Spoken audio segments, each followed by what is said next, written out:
So The Lion King's Mufasa is screening for the first time in South Africa this evening, and it follows a successful world premiere in Hollywood earlier this week. Now, this is the latest installment of the popular franchise, which tells the story about how Simba's father became king.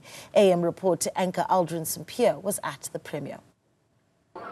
So one of the things that's celebrated about Mufasa the King is the Lion King is also the number of South African cast members that are part of this incredible franchise. It is a legacy since 1994 and now the year 2024, and the Lion King is still going strongly. And this time around, of course, we're telling the story of Mufasa and how Mufasa becomes king. We know Simba, but how did Mufasa become king? Kagiso Lidikga was a very young Rafiki in the movie, and he's joining us now. Congratulations, by the way. Oh, thank you.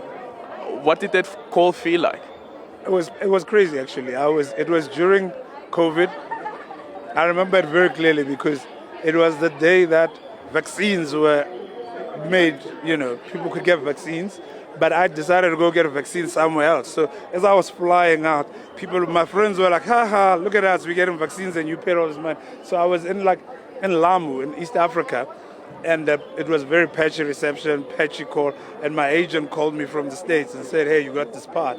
And I started cussing him out because I thought he's playing a prank.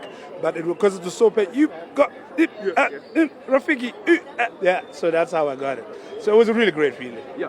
And working on the movie, what was that experience like? Spectacular. I mean, Barry Jank, first of all, I got to be Rafiki. This is like one of the most iconic pop culture characters that I kind of got into when I was very young. And then Barry Jenkins. I mean, what that kind of combo is like, once in a lifetime. So boom. I actually interviewed Barry and I asked him about the decision to have the characters have their authentic, original accents. And he then mentions you. And he's like, yeah, there's a guy called Kagiso Lidikga. I'm like, yeah, I know Kagiso Lidikga, yeah. And he plays Rafiki. But the interesting thing that he mentions is that how not only do you use your own accent, but at some point you also speak Swahili. I speak all sorts. Because I was like, we decided that this Rafiki is like a sort of a Pan-African Rafiki. So there's Swana in there, there's Xhosa in there, there's Swahili in there, yeah.